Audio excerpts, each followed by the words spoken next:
developed in the early days of the church that can be adapted to fit any size congregation. It's leaven for any faith community seeking new members and renewal of current members. And it's Jesus' way of making and nurturing disciples. It's all about an invitation to baptismal living, living out our faith with integrity and authenticity, following Jesus. The purpose of the catechumenate,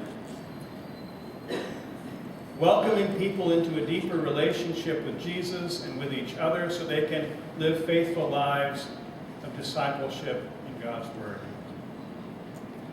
Let me close with one last story that illustrates the transformative nature of this journey.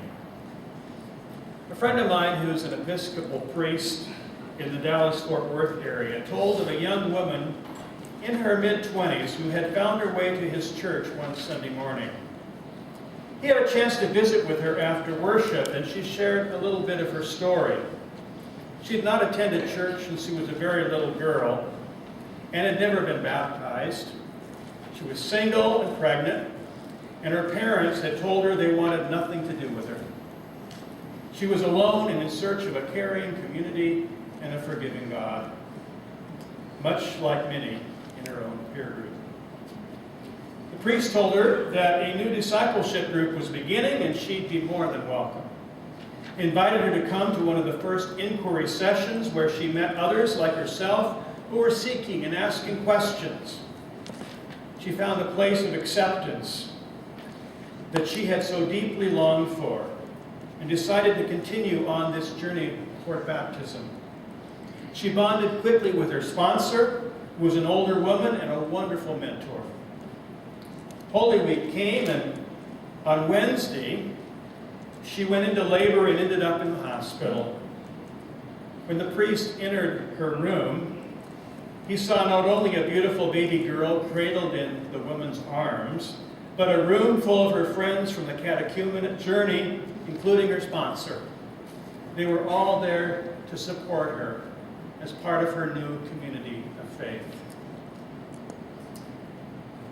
He asked the woman why she was crying on such a joyful occasion, and she explained that now, because the baby had come early, she would miss out on being baptized with her friends at the Easter Vigil on Saturday night.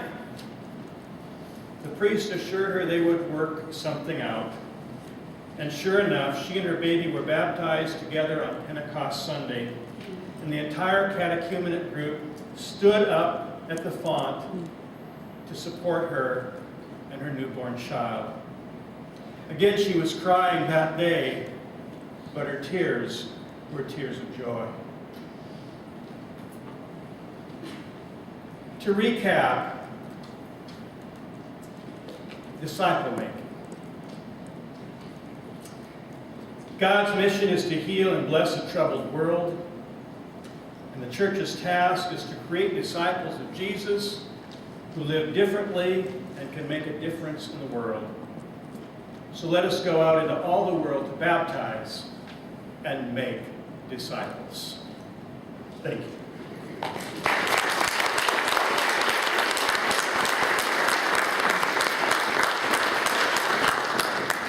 I've included my email address, so if you are interested in any of the PowerPoint slides, if you'd email me and let me know if you want 1, 2, or 3, or all, I'd be happy to send them to you. And blessings on the remainder of your assembly and your ministry together in the Arkansas Oklahoma Center. Thank you very much. Let's thank Pastor Rouse one more time.